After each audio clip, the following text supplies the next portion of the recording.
Quero mais uma vez agradecer a todos vocês que estão aqui participando. Essa é uma das atividades que a Sogomate está fazendo junto com a Bayer, né? Nós temos uma parceria com a Bayer em educação continuada, e hoje, no 1º dia de março, que é o mês em que a gente vai fazer algumas atividades em relação ao mês da mulher, então nós vamos ter um mês inteiro de várias lives falando sobre temas das mulheres, as patologias e várias atividades, todas essas com o patrocínio da Bayer. E a gente começou convidando a doutora Mariana Croda, que é infectologista e que gentilmente nos cedeu aí um tempinho do seu dia para falar com a gente sobre vacinas do Covid na gestação. A gente tem muitas dúvidas, as nossas pacientes estão sempre nos perguntando se vacina, se não vacina, particularmente aquelas da área de saúde, que, né, as médicas, as dentistas, as enfermeiras, afinal de contas, vamos ou não vacinar? A gente tem um posicionamento da Febrasgo, mas vale a pena realmente a gente conversar e entender um pouco mais de todas essas polêmicas aqui, né? Ana, se você quiser, Ana Priscila, se quiser fazer a introdução, aí a gente já passa a palavra para a doutora Mariana. Olá, gente, boa noite a todos. Muito bom estar aqui com vocês mais uma vez. Obrigado pelo tempo, obrigada, doutora Mariana, por aceitar o convite da doutora Vanessa, por aceitar o nosso convite de estar aqui, contribuindo um pouco com as informações. E agradeço mais uma vez a doutora e a Sogomate e toda a diretoria envolvida aí nos eventos. O que mais a gente deseja é, de fato, promover a saúde e dar benefícios aí a todos que tiverem acesso, e aqueles que não tiverem acesso também aos DIUs, né, porque aqui nós estamos falando de saúde feminina, tá bom? Excelente aula e muito obrigada a todos pela participação. Por favor, doutora Mariana. Ana, obrigada, Vanessa, vocês me ouvem bem? Dá um ok aí, se você estiver me ouvindo. Está me ouvindo? Então, é um prazer estar aqui, né, só me apresentar um pouquinho, eu sou médica infectologista, eu hoje sou professora na Faculdade de Medicina da UFMS, mas atuei aí em vários campos e por isso que eu tenho muitos colegas na área, né, eu estou vendo aqui várias carinhas conhecidas de Dourados, daqui também de Campo Grande, em Dourados eu tive a grata, eu falo que é onde eu tive as maiores alegrias e tristezas, que foi ser diretora de uma maternidade. E aí é por isso que eu tenho tanto contato, assim, ainda com os colegas, mas principalmente nesse momento de pandemia, né, eu estou tendo um olhar aí bastante específico para as mulheres gestantes. Eu acabei de voltar de Manaus, onde justamente a gente está analisando os dados de Manaus quanto à nova variante para gestantes e crianças, né, que o número de óbitos em gestantes foi muito mais alto na segunda onda de Manaus, e a gente tem se empenhado em vacinas, né, nós fomos centros de 2 vacinas, uma primeiro foi a BCG e a Coronavac, e a gente tem acompanhado. Não sei se teremos respostas, porque nesse momento de pandemia a gente tem mais dúvidas do que respostas. Eu brinco que o Covid veio para mostrar que realmente nada sabemos, né? E toda hora que a gente acha que vai dar um gol, ele vem e vai de novo. Está parecendo o jogo da Alemanha e Brasil. Então, eu acho que já está um 7-1, nosso é vacina, mas vem a nova variante e a gente dá uma baqueada de novo. E agora enfrentando aí terceira onda, se assim a gente pode dizer. Então, eu vou fazer uma rápida apresentação acerca do que a gente tem de vacina e, logicamente, né, deixar mais tempo para a gente discutir em relação à vacina na população que a gente quer. Espera aí rapidinho, só para eu colocar minha tela.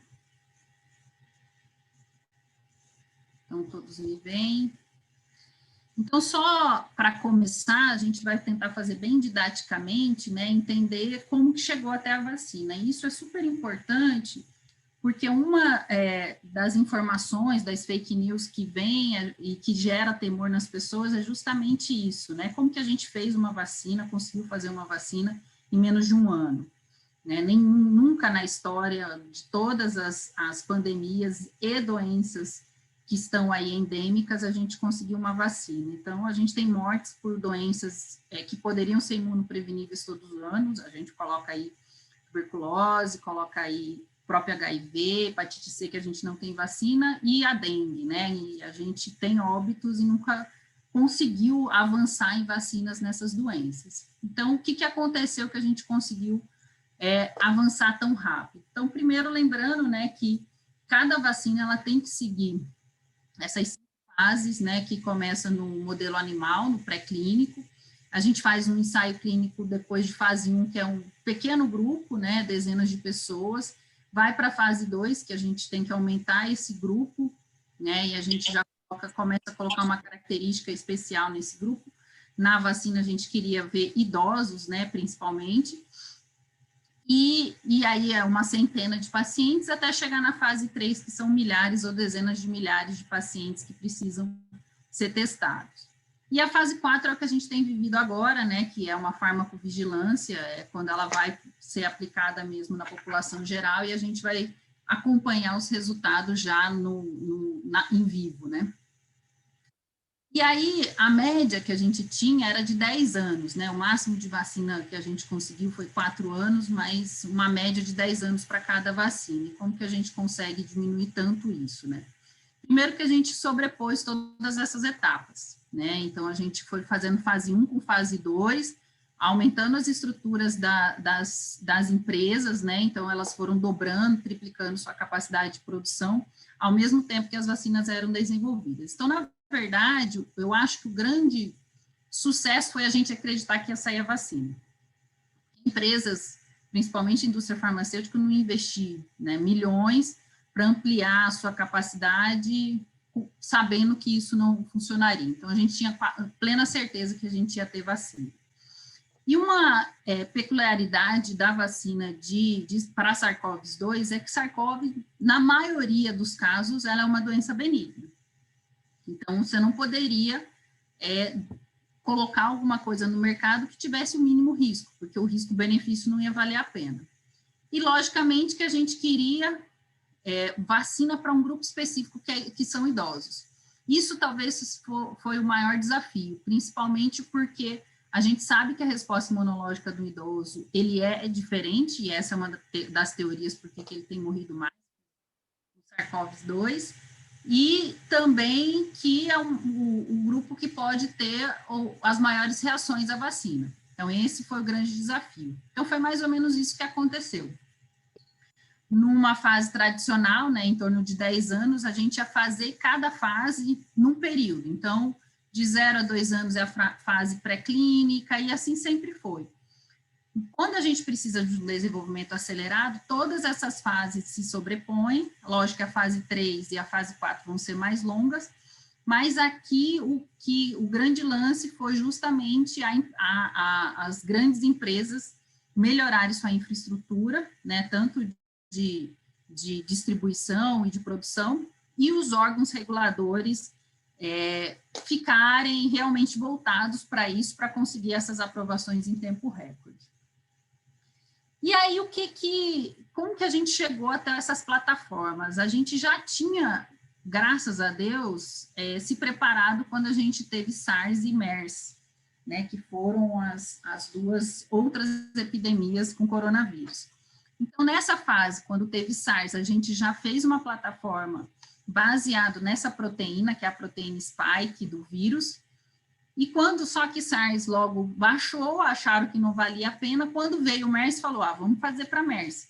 Só que MERS também rapidamente teve um autocontrole. Então, essa tecnologia ficou lá no stand-by. Então, a gente já tinha uma plataforma, já sabia os alvos antigênicos, né, que a gente já trabalhava com proteína spike lá, e aí ficou mais fácil, falou, bom, já que é coronavírus, deve funcionar. E aí, entendendo as diferenças do coronavírus, principalmente a ligação que ele faz com o receptor de acetilcolinesterase 2, foi que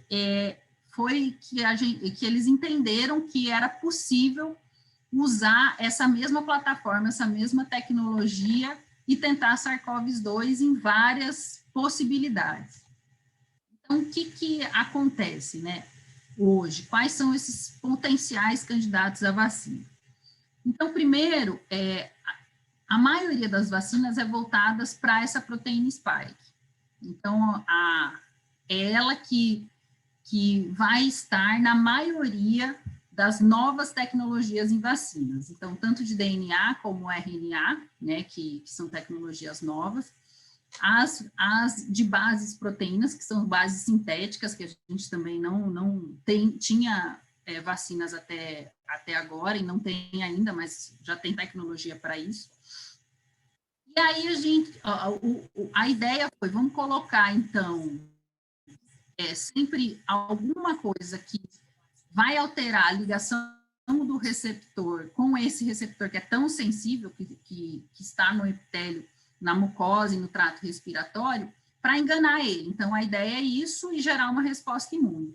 Então, aqui a gente tem todas as possibilidades, né? A gente consegue ver que a gente tem vacina de DNA, RNA, de vírus atenuado, de vírus inativado, base proteica, o vetor viral, que eu posso ter vetor replicante e não replicante, e algumas outras novas tecnologias que a gente vai ver. Então, a plataforma de vacinas, que tanto se falam, nada mais é das possibilidades da produção através das várias metodologias e tecnologias para desenvolver.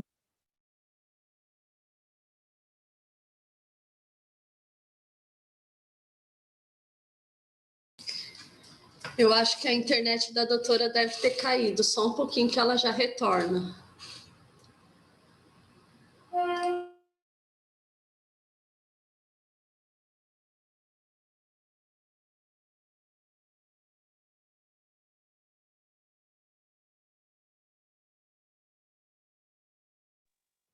Doutores, eu vou aproveitar um momentinho aqui com vocês.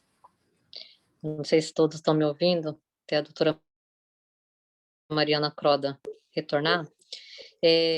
Vocês conseguiram... Ela retornou? Retornou hoje? Vocês conseguiram ter acesso ao Bayer Plus, o material que foi enviado, que eu enviei via mensagem aos médicos? Se vocês depois puderem, às vezes, me enviar no e-mail. Eu enviei o material para que gera pontos, mas aí depois eu converso com vocês individualmente, eu vou entrando em contato. É só para vocês saberem, tá? Se vocês puderem me adicionar ao contato de vocês pelo WhatsApp, mas aí depois eu falo mais sobre o Bayer Plus para vocês. Estava aproveitando aqui, doutora. Gente, voltei, desculpa, deu pico aqui.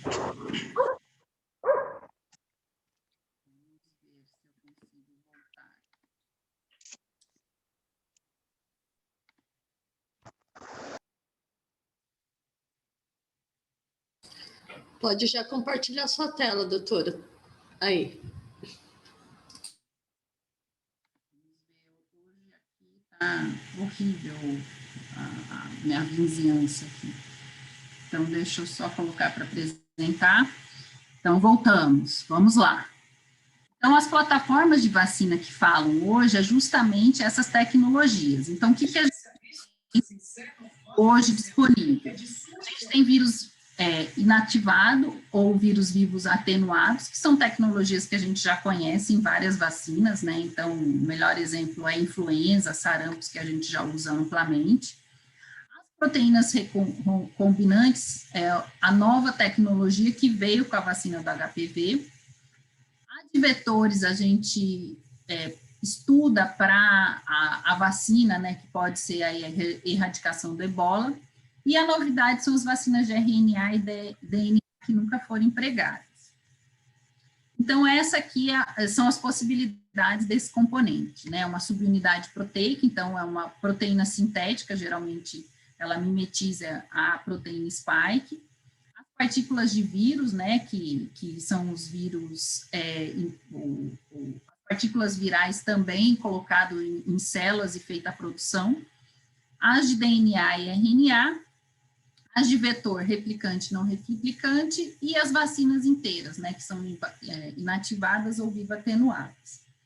Então, o que a gente olha são possibilidades para um mesmo objetivo, e é por isso que a gente se anima, que a gente tem que vacinar a população mundial inteira, em pensar que várias vacinas podem chegar. Então, a gente hoje já trabalha com 2 vacinas no Brasil, mas é provável que a gente vá trabalhar com 4 ou 5 vacinas, eu acredito que breve, justamente porque há um esforço mundial enorme para colocá-las no mercado.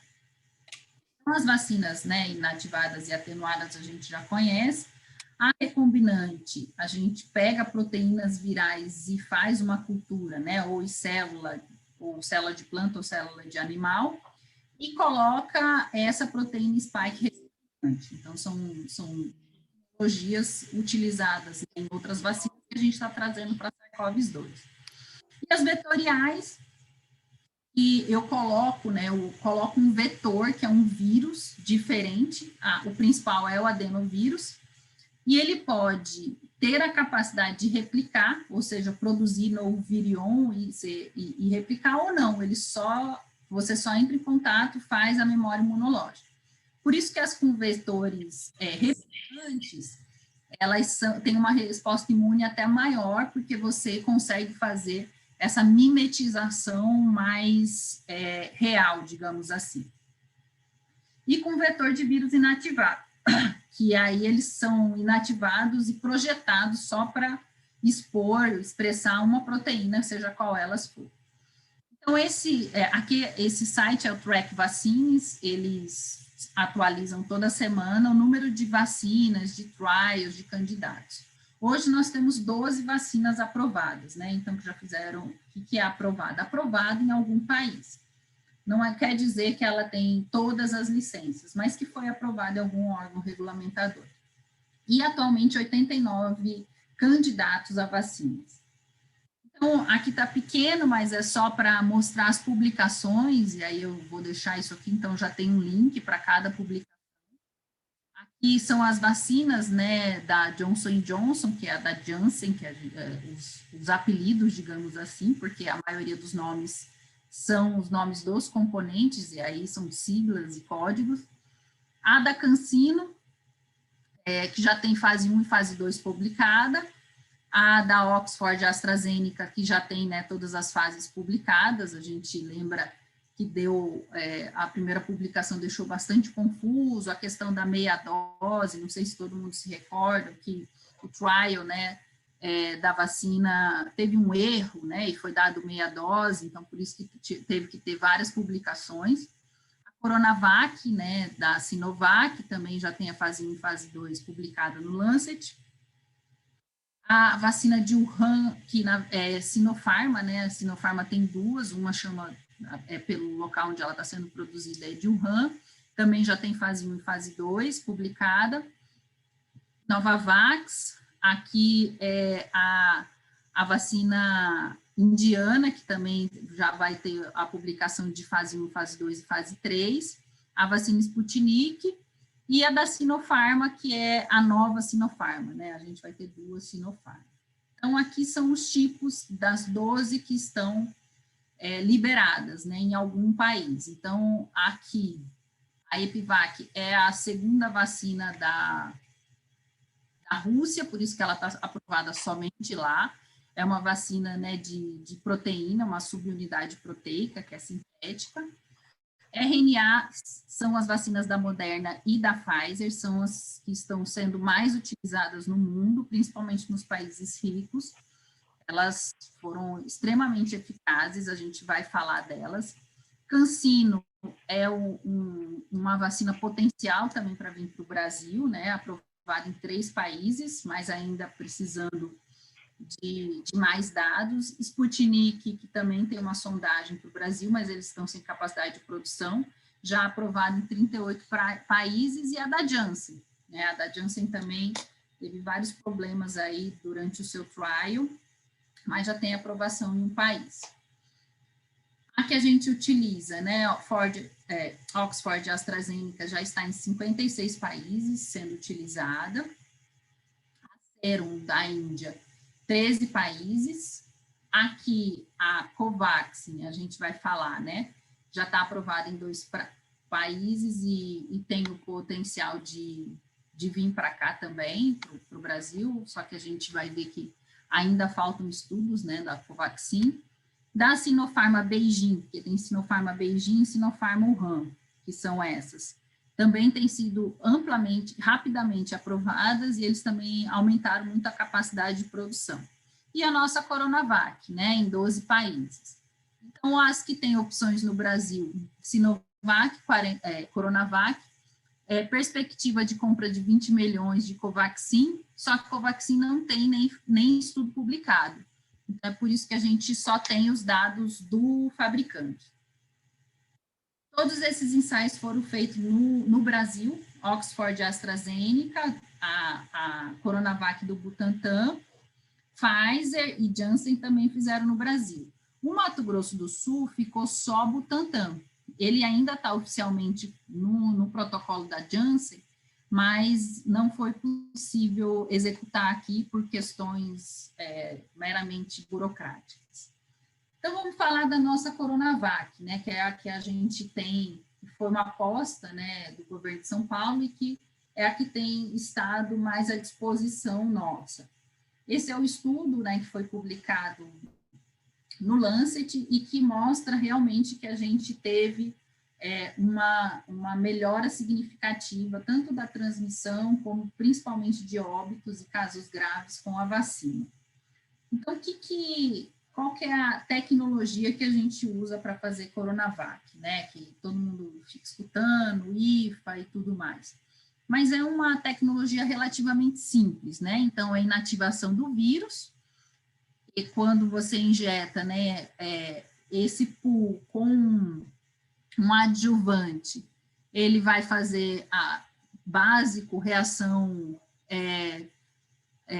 mediada por células B, tentar gerar tanto linfócitos de memória, como rapidamente tentar fazer com que essa resposta seja o mais rápida. Por isso que tem adjuvantes para tentar fazer isso. E o que se vê hoje, todo mundo sabe, né, que ela ficou 50,4% para a transmissão, mas chega a 100% para óbitos. Então, mas o que a gente está vendo hoje na fase 4? Então, deixa eu passar um pouquinho, que nós vamos entender.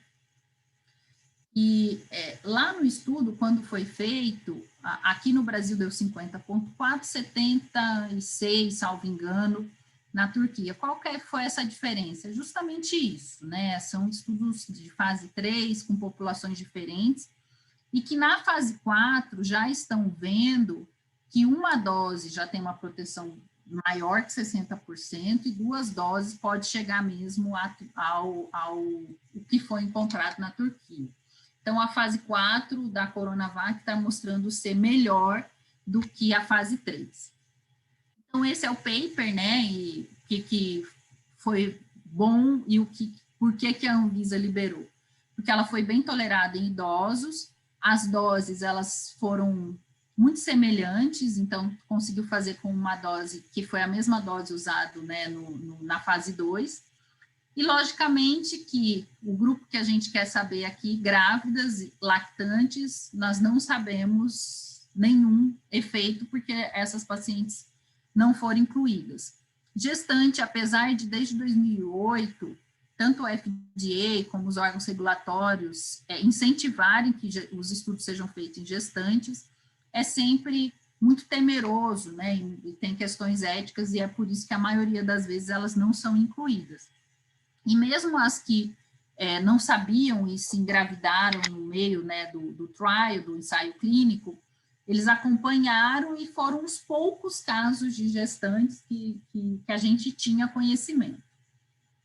Também somente acima de 18 anos, crianças não entraram. Então, essa é a comparação entre Coronavac e as demais. Então, Oxford e AstraZeneca ela é feita de um vetor viral, que a gente vai ver, e a Sinovac é um vírus inativado, né? Todas são 2 doses, a Moderna e a Pfizer é de RNA, e a Sputnik também utiliza um vetor viral. Essas são as eficácias. Então, a eficácia da Oxford e AstraZeneca ultrapassou 70%, mas ainda muito menor que as vacinas de RNA. Inclusive, né, a vacina, a Sputnik, que mesmo com todas suas críticas, é o estudo que foi publicado. E a facilidade que ela tem de permanecer em 2 a 8 graus, que isso é gelox, é geladeira, e não como as outras que precisam de freezer de menos 80, como é o caso da Pfizer. Então, essa aqui é o estudo da Oxford e AstraZeneca. Então, comparando Coronavac com Oxford, o que a gente tem? Então, aqui é diferente, é um vetor, né, é uma vacina vetorial, então você pega uma parte do adenovírus e faz ele expressar uma proteína spike, SARS-CoV, e aí isso vai fazer a mesma coisa, né, se ligar ao receptor e fazer a memória imunológica. Também só foram incluídos adultos acima de 18 anos na primeira fase, primeira e segunda fase, e ela mostrou que, primeiro, que ela era segura, e segundo, que ela gerava uma resposta imunológica rápida e alta, mesmo na primeira dose. Então, isso aqui, né, a primeira e o boost, depois, resultados ótimos. E o que acontece para ter a liberação rápida também? A questão da meia dose, que eu falei que deu problema, né, foi um estudo muito mal conduzido nessa parte, por isso que ela demorou. A verdade é isso, a gente poderia ter a vacina mais rápida, mas ela demorou por falhas mesmo no ensaio clínico.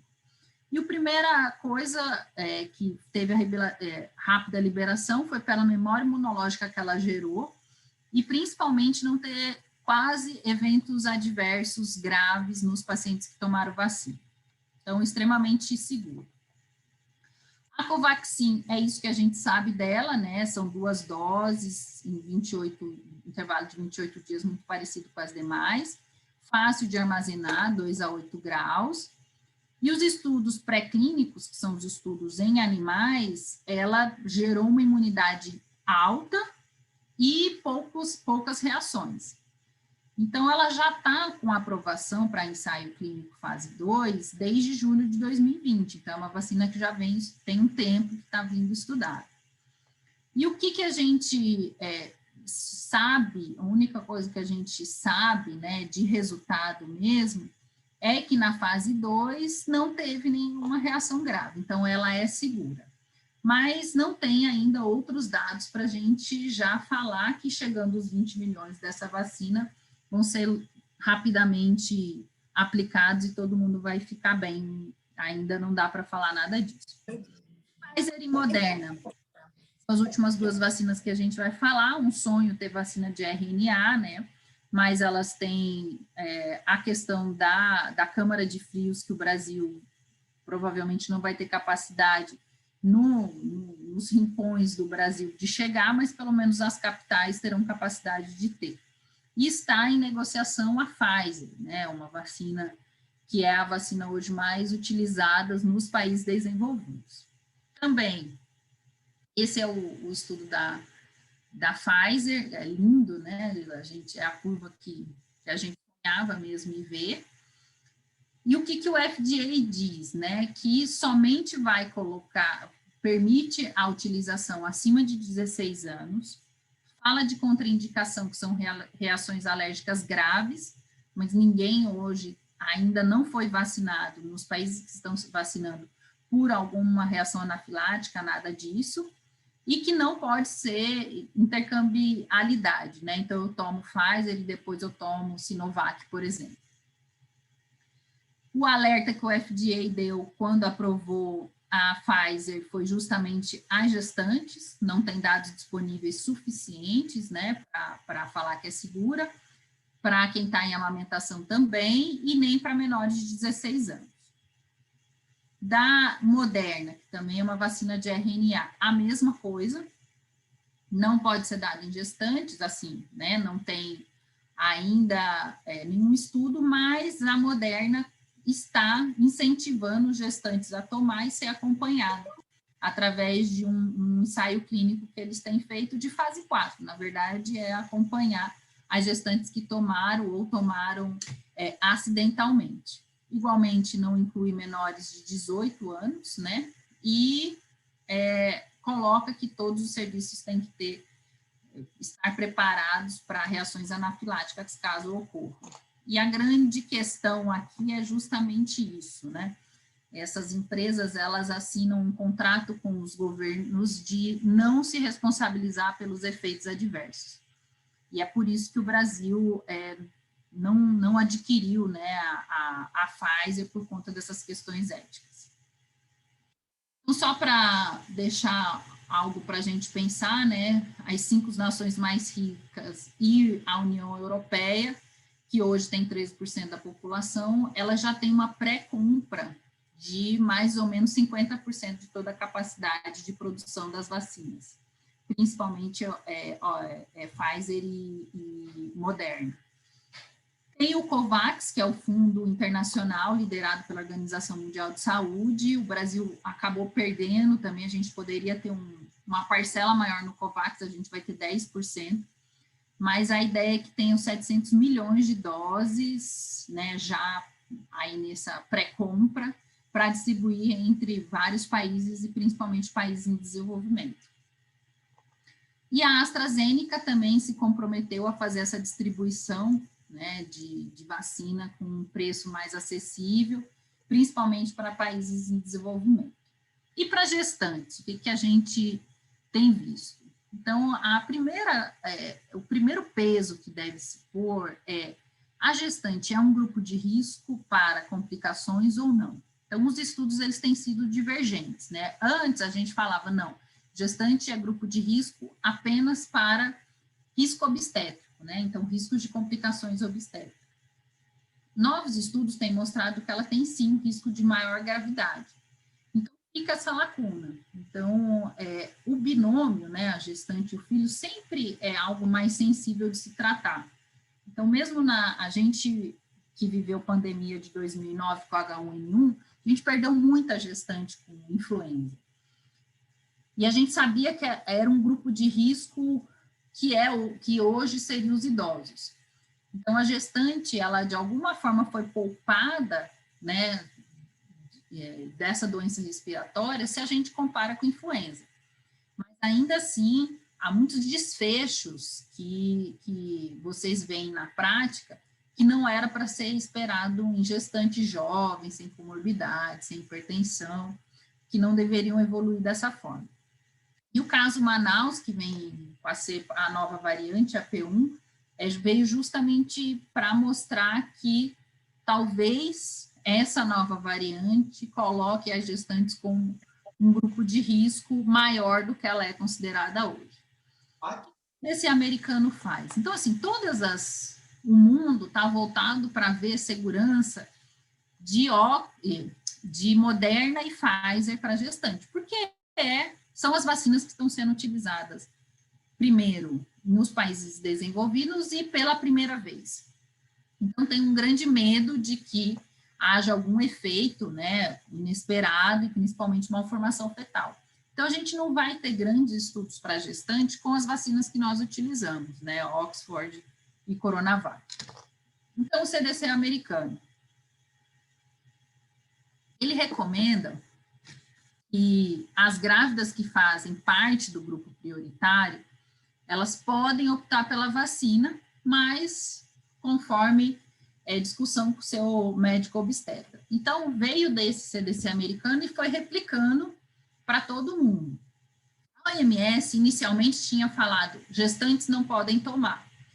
Lá em 29 de janeiro, ela voltou atrás e deu uma nota, né, que as mulheres grávidas com alto risco de exposição, por exemplo, os profissionais da saúde ou comorbidades, elas devem sim ser vacinadas. E aí a Febrasgo também emitiu uma nota, inicialmente em dezembro e com essa complementação dia 3 de fevereiro, esclarecendo que tanto grávida como puérperas, lactantes, elas podem tomar a vacina, né, se elas forem convocadas, se estiver no grupo de risco, só que essa decisão, né, tem que ser compartilhada entre o médico e a própria gestante, e uma base de risco, porque aí você vai colocar, você realmente está em risco, você não tem como deixar de estar em risco, então isso é uma coisa que você pode discutir hoje com a gestante. Então, a Febrasgo deixou claro, né, que as vacinas continuam sendo categoria B, e que nenhum estudo hoje, principalmente nessas que estão aqui, eles dão alguma segurança para essas mulheres tomarem a vacina. Aí, a gente vai tentar recuperar um pouco da nossa história, né? A gente já vacina gestantes, né? Então, a gente já usa, por exemplo, a vacina da influenza, que no começo muita gente achou que tinha relação com aborto, né? Com perda fetal, e que já tem hoje, né? Meta-análise com milhares de mulheres, e a gente viu que ela é benéfica em proteger da morte, do risco de morte, e também da doença no feto, na criança. Então, a criança, ela tem menos febre, menos risco de infecção e menos baixo peso. E a vacina de coqueluche, né, com o retorno da coqueluche, foi visto que ela é um fator protetor para a doença da criança ao nascer. Então,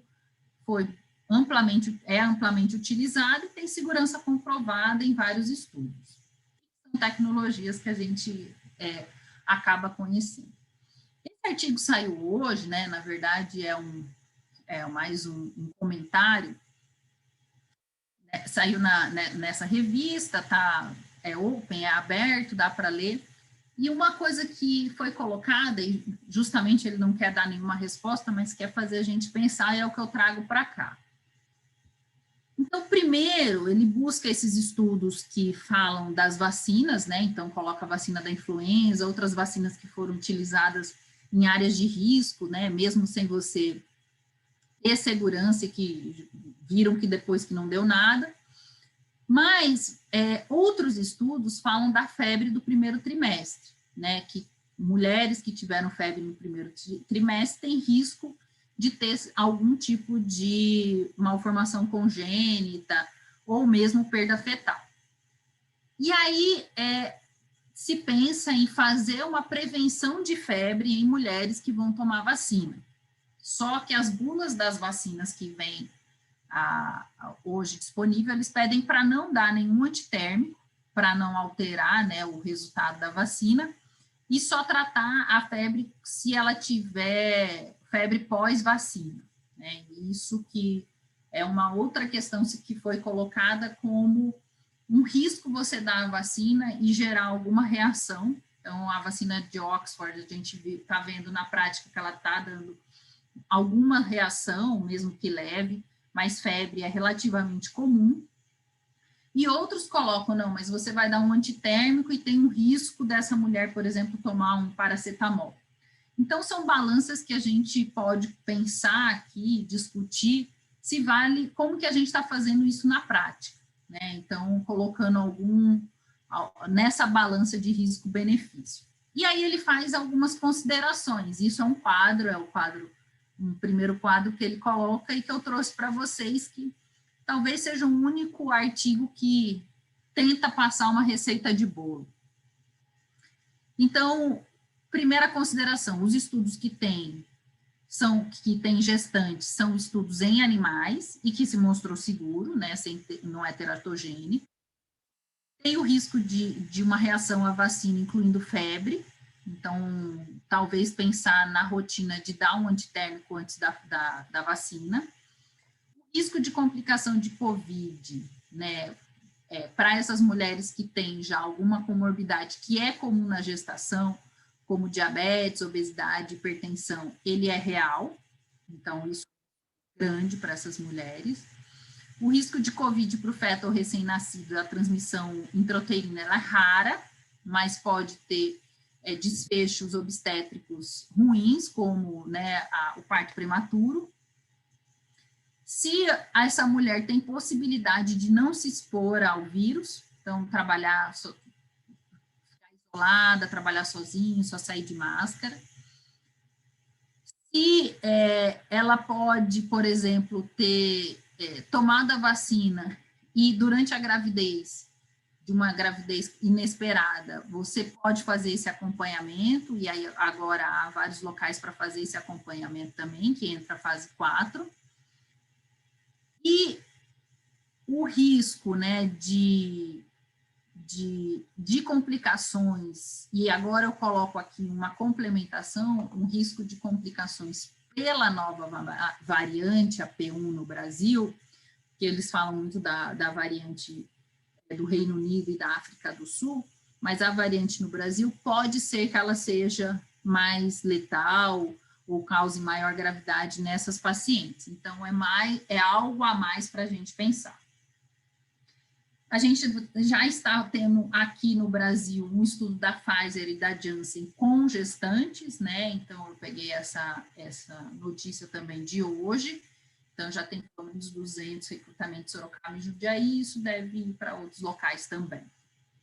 Então, é isso. Estou aí aberta à nossa discussão.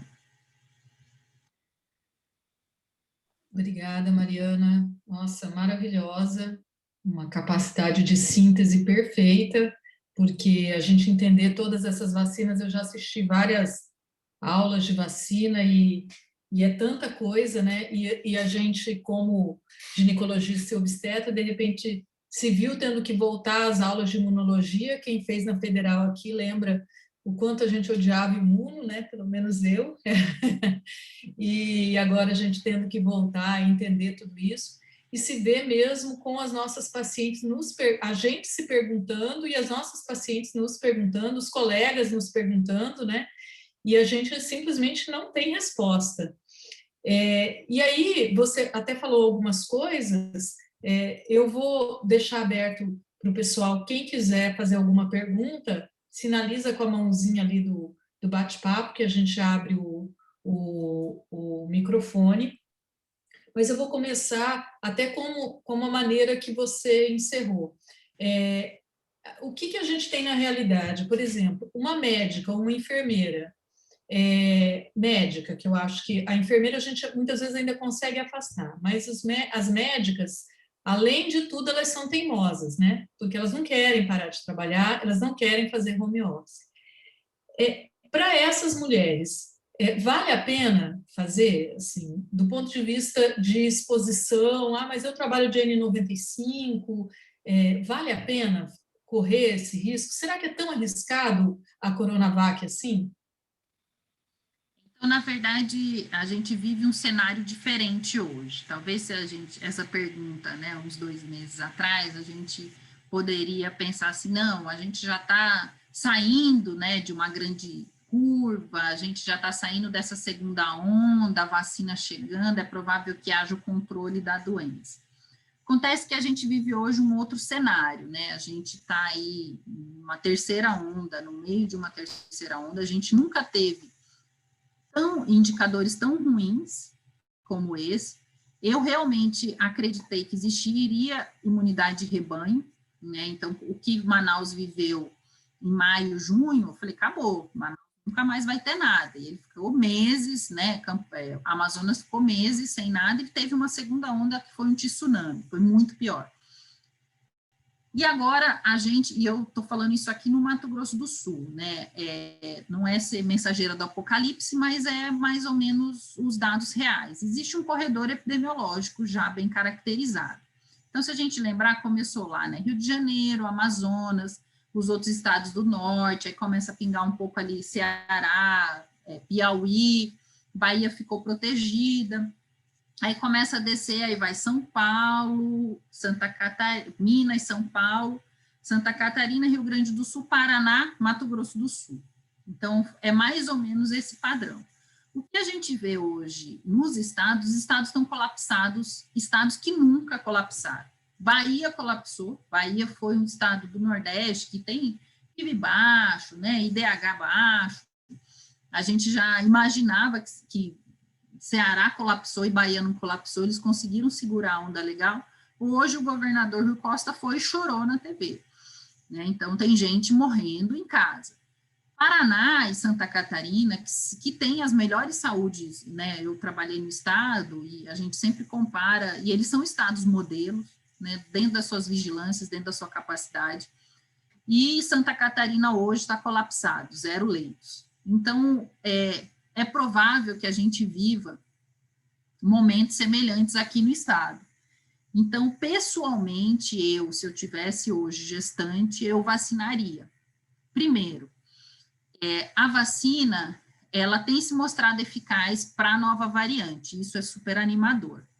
Há um indício que talvez Coronavac seja mais, porque ela pega a vacina, o vírus todos, né? E a Oxford pega só a proteína spike, que é onde tem a mutação, mas, de uma forma geral, as vacinas têm protegido também para a nova variante. E segundo, que a gente não sabe ainda o risco real para a gestante, se ele é realmente maior com essa nova variante, mas que a gente já tem plena certeza que os riscos obstétricos, e vocês devem estar vivendo casos horríveis que vocês jamais esperariam viver nesses dias, então eu acho que vale a pena. E por quê? A gente já trabalha com vacinas muito semelhantes para gestantes. Então, eu não tenho tanto medo, né? Eu não tenho tanto medo de, assim, grandes efeitos colaterais. E já tem muita gestante vacinada no mundo.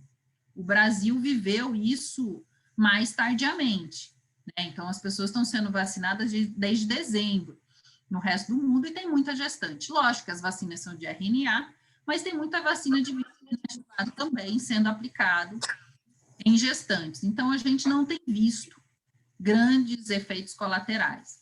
Então, nessa minha balança, pessoalmente, eu correria o risco.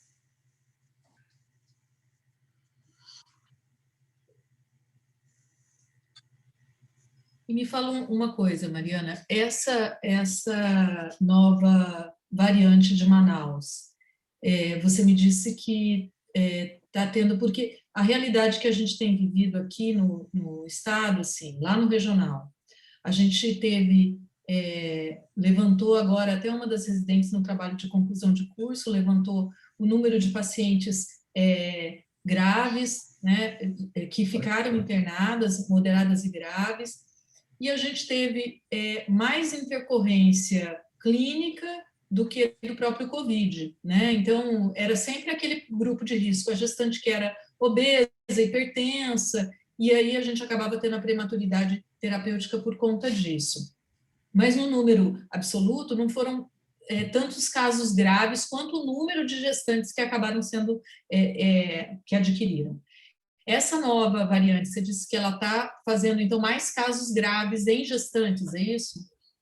É isso. O que aconteceu em Manaus? Eu estou aqui abrindo os números para falar, mas eu fui justamente avaliar as maternidades, né? Então, assim, lógico que eles tiveram um número muito maior, mas eles tiveram que abrir, só na cidade de Manaus, 40 leitos de UTI nas maternidades, porque há muitas pacientes gestantes entubadas fora de leitos de UTI. Além desses leitos de UTI, as complicações assim, pulmonares, porque a gente vê muitas complicações, trombose, né? Então, outras complicações que não a insuficiência respiratória em si. Então, nessa nova segunda onda, houve mais quadros pulmonares graves do que outras complicações. Então, é esse medo que a gente tem. Lógico que isso é um local, né? É uma sensação, porque isso pode ser também que elas foram menos expostas e foram mais expostas agora, mas também morreu mais de 200% em relação à primeira onda de crianças. Então, tem tudo, né? Tem desde qualidade da assistência, acabou o oxigênio, então, coisas extremas que a gente está falando. A gente não sabe se isso vai repercutir em outros estados, se é só mesmo a qualidade da assistência ou se é a nova cepa. Mas o fato é que a nova cepa, a gente já viu que ela é mais transmissível porque ela se liga mais ao receptor, o ACE2, então isso já está comprovado na fisiopatologia, e agora, ontem ou anteontem, a Fiocruz publicou, né, que a carga viral, ela tende a ser 10 vezes maior com essa infecção comparado o que eles tinham, né, guardado da primeira onda comparado com a segunda onda. Então, se a gente tem maior carga viral, é provável que a gente tenha mais casos graves, e seja essa aí a explicação, não algo específico da gestante que vai dê a ela uma predisposição para casos graves. Essa nova variante, ela dá sintomas diferentes ou não? Essa de Manaus? Ela, como a carga viral é maior, ela geralmente tem sintomas mais robustos e maior gravidade. Então, né, que isso também ainda não tem nada publicado, mas é provável que a gente tenha mais casos graves. E é por isso que a gente tem visto tantos jovens, né, pacientes jovens, evoluindo para desfecho desfavorável. Com licença. Mariana, você colocou no slide lá que teria uma idade ideal, considerando os 3 primeiros meses como teratogênico, por causa da temperatura, enfim, o termogênico, né? Que poderia ser prejudicial. Qual idade que seria aconselhado fazer, então? O grande problema é o cenário, né, Araceli, da gente conseguir esperar, né? Então, no furacão que a gente vive hoje, eu acho que não vai ter como a gente esperar, né? Falar assim, vamos esperar segundo trimestre, vamos esperar terceiro trimestre, dependendo do caso, assim, não, é uma paciente que é tranquila, ela está isolada, realmente isolada, mora na fazenda, aquelas coisas assim, eu acho que é algo a se discutir, né, de esperar o primeiro trimestre. Mas hoje a gente não tem mais tempo, né, então eu acho que vai vacinar em qualquer idade gestacional. Só uma questão, doutora. No caso, nessa situação que a senhora colocou aí, né, que vacinar independente por conta da pandemia aí, do furacão que está aí, né? Mas a gente não tem essa vacina disponível para essa população, né? É só mesmo os profissionais de saúde, né, que a gente está falando. A dúvida que chega hoje é dos profissionais, né? Então, mas assim, a gente fala profissional, mas não só quem está na linha de frente, porque quem trabalha, né, desde atendente de hospital e tal, elas têm tido acesso à vacinação. Então, aqui pode ser que nossa população não seja grávida, gestante, não seja tão grande, mas eu tenho esperança que a gente vá tão logo conseguir melhorar essa cobertura vacinal, e aí quando está no grupo de comorbidades, né, porque eu não digo nem idade, porque é mulheres em idade fértil, mas na comorbidades, que a gente tem muitas gestantes, aí eu acho que a gente vai ter que tomar essa decisão. Obrigado. E dentro das opções, qualquer a que tiver disponível. Tiver disponível.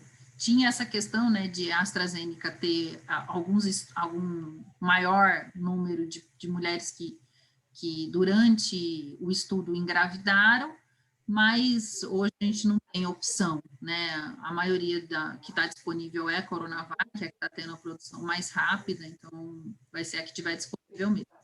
A Oxford AstraZeneca tem causado mais reação, né? Ela tem causado mais febre, tem deixado o pessoal aí de cama, mas nada comparado mais com o que a gente vê na vacina de influenza. É uma decisão difícil para quem precisa resolver. Exatamente. Por isso que eu falo, eu sempre me coloco assim no lugar, né? E eu fui uma gestante bem píssica, não tomava nenhum remédio, não queria nem aqueles produtos, não queria tomar as vitaminas. E aí eu pensando hoje, eu acho que eu vacinaria com certeza. E eu tenho recomendado a vacina também.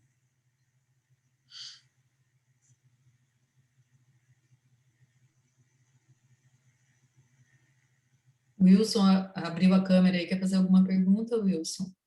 Não? Porque às vezes abre a câmera, né? Eu já falo, quer perguntar, porque senão fico só eu. Doutor Wilson, você está recomendando aí a vacina? Mariana, eu acho que eu acho que a Coronavac, assim, o vírus não faz má formação, né? O vírus em si, se a mulher pega o vírus, ela não faz uma formação, né? Então, acho pouco provável que a vacina vá fazer má formação. Agora, entre eu achar e não fazer, tem uma distância de um pouco de pesquisa aí. Eu né? não acho que é má formação o problema. Eu acho que os olhos estão voltados para as vacinas de RNA com esse medo, que nunca se usou, né? E as vacinas de RNA com esse potencial que a gente não sabe ainda o quê, mas que tem se mostrado seguro. Eles querem saber só do RNA. Mas eu acho que é isso mesmo. Eu acho que, assim, o que a gente tem hoje não deve causar má formação.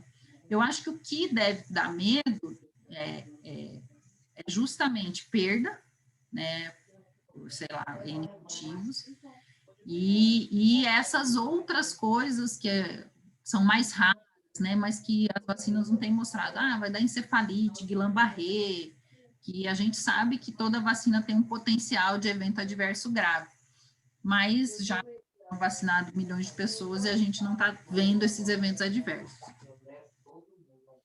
Eu acho que a gente ainda está num terreno muito pantanoso, né?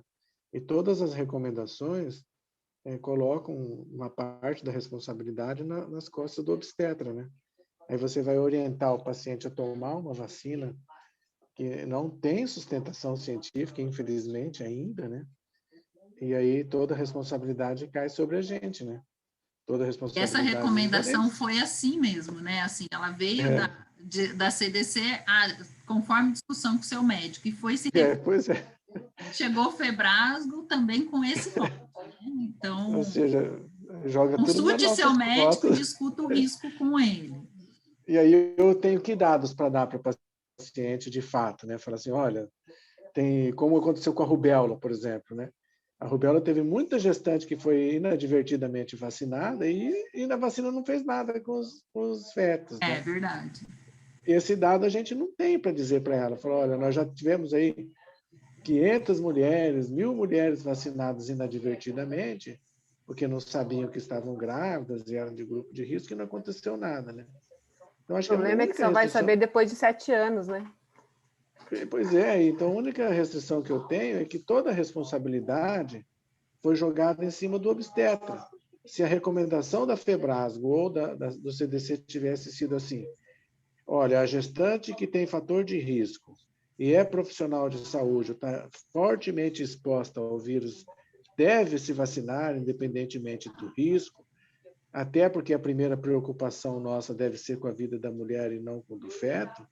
Numa boa, tá? Não estou querendo aqui fazer apologia a abortamento, nem nada, mas se a gente tiver que escolher entre o feto e a mulher, nós vamos escolher a mulher.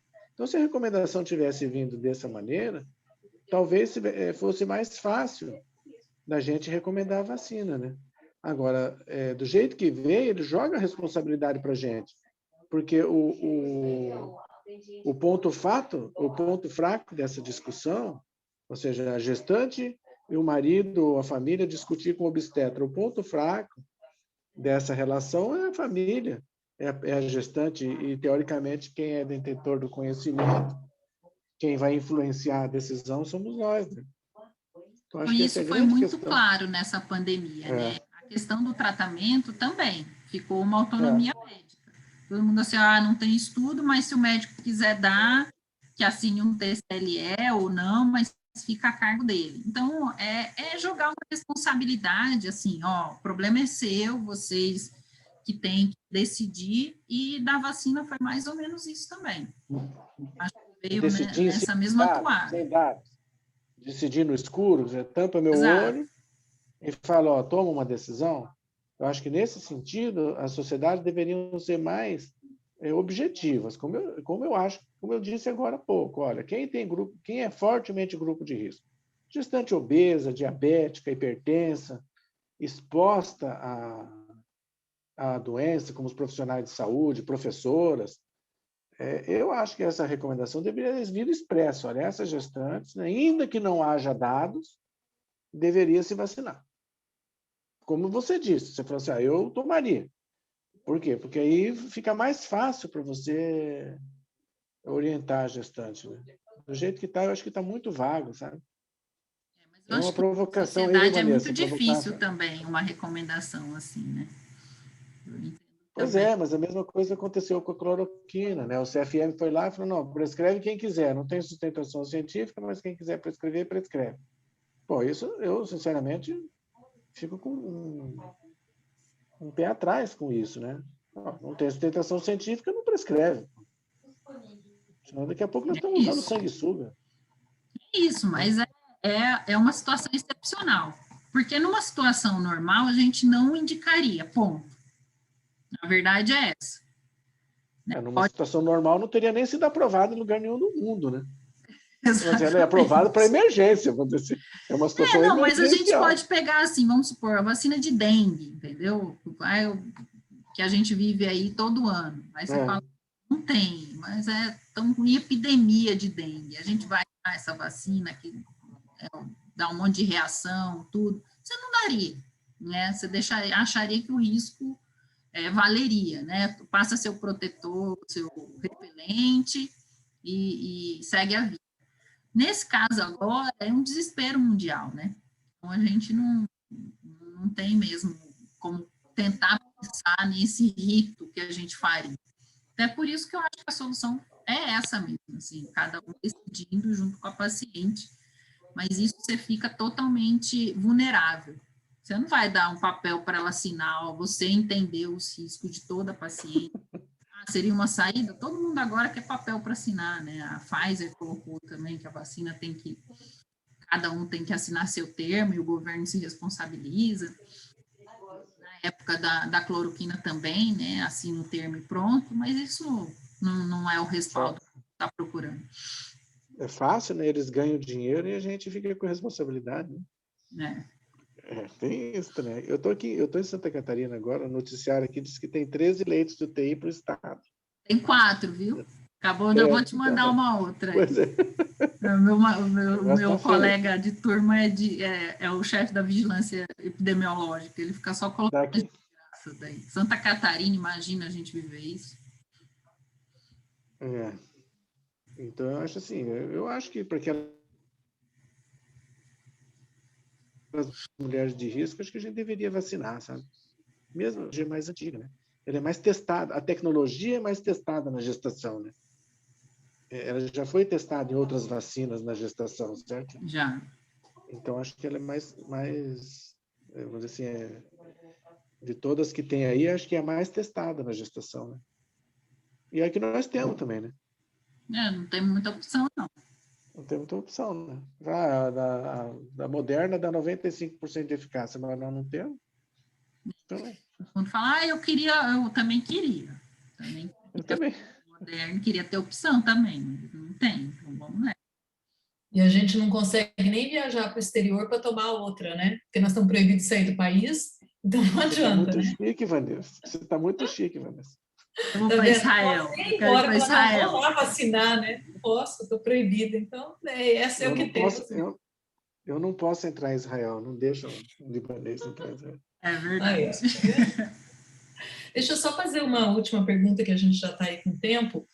Do ponto de vista prático, existe alguma dificuldade para a paciente gestante fazer a vacina? Porque eu já tive assim, mas eles querem uma declaração do médico para eu poder me cadastrar, eu não consigo cadastrar. Se eu respondo lá que eu sou gestante na hora de cadastrar, automaticamente eu não entro naquele cadastro daqui da prefeitura, daqui do estado. Existe, eu preciso mandar uma recomendação, como é que é?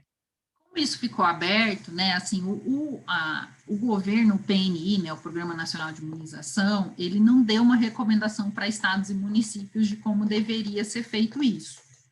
Então, cada um está fazendo mais ou menos da sua cabeça. Então, por exemplo, a questão de cadastro, né, tem locais que não fazem, que já vai nos serviços de saúde vacina, faz a filinha lá dos idosos, é só levar a carteira e pronto, vai. Aqui, em alguns municípios, para esse pré-cadastro, tem sido exigido mesmo essa recomendação médica. Eu acho que isso vai ficar muito aberto, então não tem como você falar assim, se ela quiser fazer, ela vai ter que fazer a declaração, então eu acho que é o nosso papel também fazer isso pela paciente, né? Mais uma vez, como o Wilson falou, cai nas nossas costas, porque isso é um documento, né? E a gente realmente fica temeroso. Nos locais que não precisa, eu acho que esquece isso, esquece termo de consentimento, essa coisa de fazer a gestante assinar que ela tem ciência. Isso até porque é de pleno conhecimento, né? Conhecimento já aí que está em todas as recomendações, que todo mundo já sabe que não tem estudo e que vai ser decisão dela. Então, não vejo tanta fragilidade jurídica.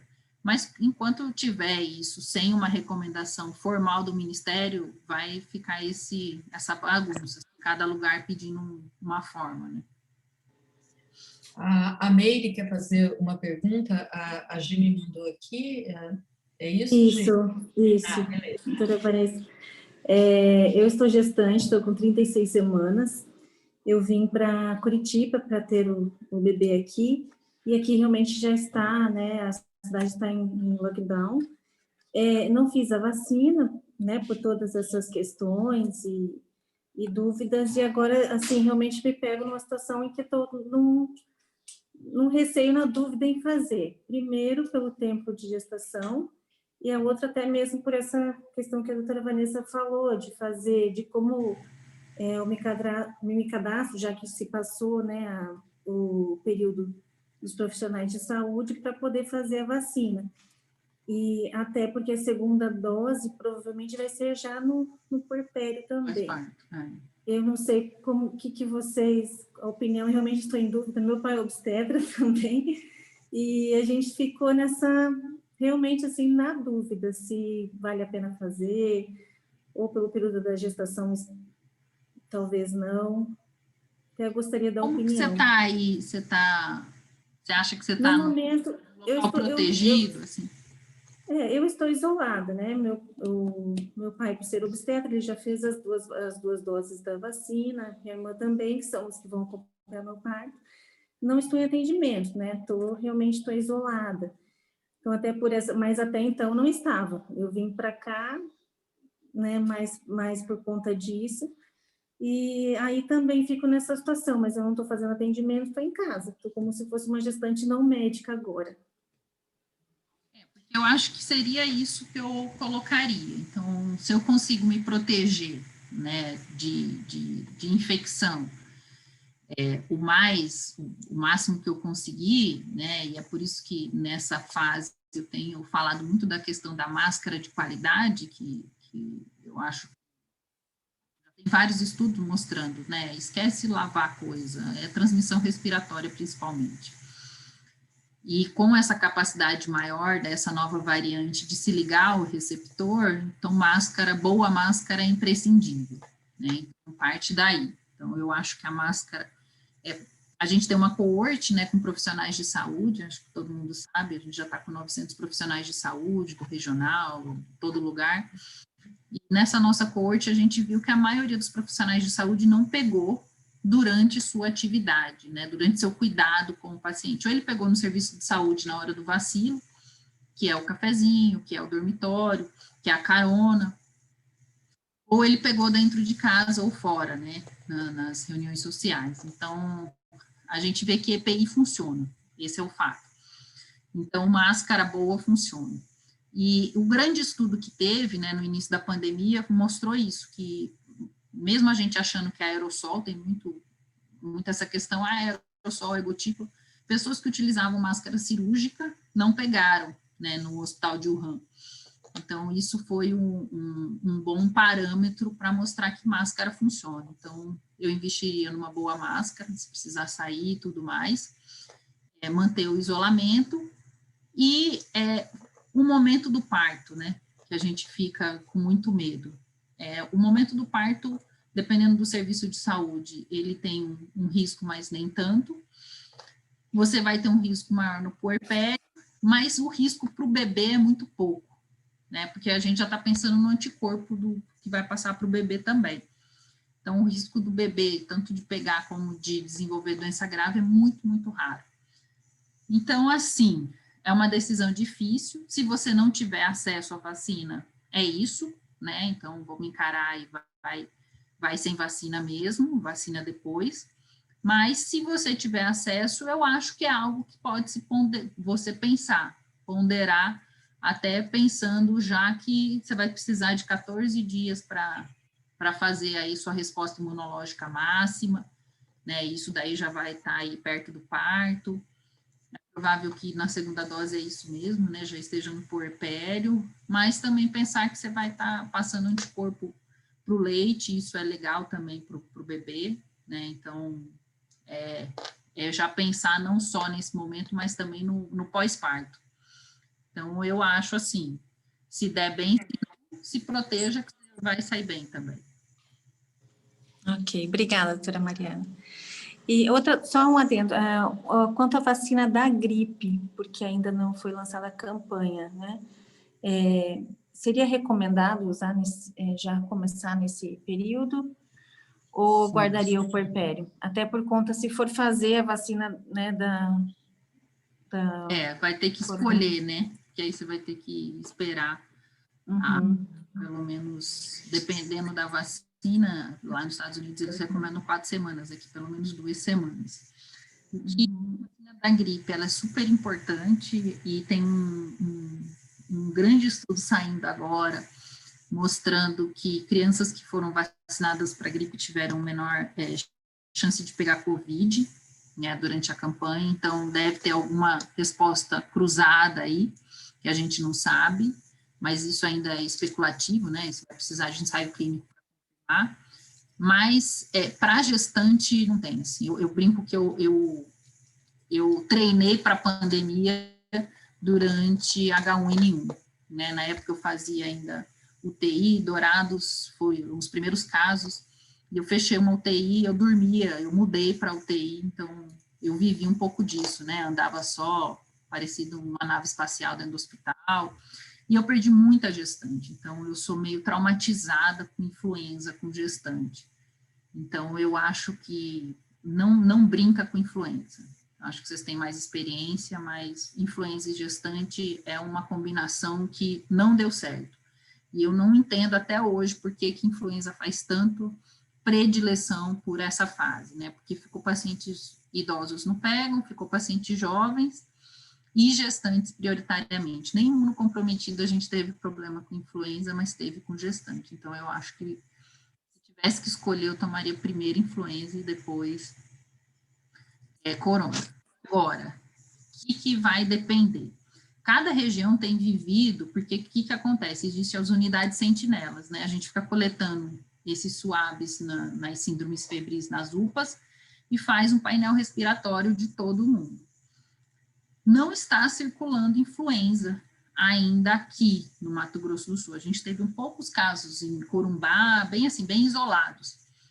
Então, realmente, corona veio e tomou as síndromes febris. E esse dado, ele está disponível, né, na maioria dos sites mesmo, das vigilâncias municipais e estaduais sobre essa circulação viral. Se aí não tiver tanta circulação viral como aqui não tem, eu acho que vale a pena o coronavírus primeiro antes de influenza, se você tiver que escolher. Ok, obrigada. Mariana, olha, eu não tenho palavras para te agradecer, eu vou encerrar porque, né, eu sei que já está tarde, mas já são quase 9 horas e a gente está aqui ainda com quase 40 pessoas online, foi uma das lives em que a gente teve maior sucesso de público, chegamos aí a quase, entre entradas e saídas, 60 pessoas, foi um prazer. A única coisa ruim da gente ter uma boa aula com um bom expositor é que a gente fica pedindo mais. Então, a gente acaba pegando mais no pé dessa pessoa. Quando a aula é ruim, a gente fala muito obrigada e acabou. Mas quando ela é muito boa, a gente quer mais. Você tirou muitas dúvidas, eu acho que a gente nos deu uma tranquilidade muito grande nesse momento tão intranquilo em relação às nossas gestantes, mas foi pelo menos eu percebi isso, de que realmente foi uma uma luz, né, de que a gente está mais ou menos pensando a mesma coisa, e ao mesmo tempo me deu 3 tipos de desespero de saber da condição de Manaus. Hoje o regional, a gente está vivendo novamente uma situação pré-caos lá, né, e eu acho que uma coisa que o Covid trouxe, que é muito ruim, que foi a banalização do caos, né, a banalização da morte, em que se no começo a gente vivia o caos e todo mundo se assustava, agora está meio assim, então tá chegando o caos e né? Então, a gente teve uma superlotação, está tudo começando, você mais do que todo mundo sabe disso, e realmente me assustou um pouco as gestantes, porque é bem direcionado a nós, né? Somos nós que tomamos as decisões conjuntas, mas a responsabilidade é sempre muito nossa, enfim. Mas eu queria te agradecer mais uma vez, agradecer a todos vocês que estiveram aí conosco, agradecer a Ana, da Bayer, né? A Bayer é realmente a nossa parceira e tem se mostrado muito companheira nesse momento, nos proporcionando trazer essas pessoas para a nossa discussão. Obrigada a todos vocês que fizeram parte dessa live, e uma boa noite para todos, mais uma vez, e muito obrigada. Obrigada, Vanessa, obrigada a todos. Obrigada à parceria da Sogomate, né, com o Estado sempre. E aí, na redução da mortalidade materna. Se Deus quiser. Obrigada, gente.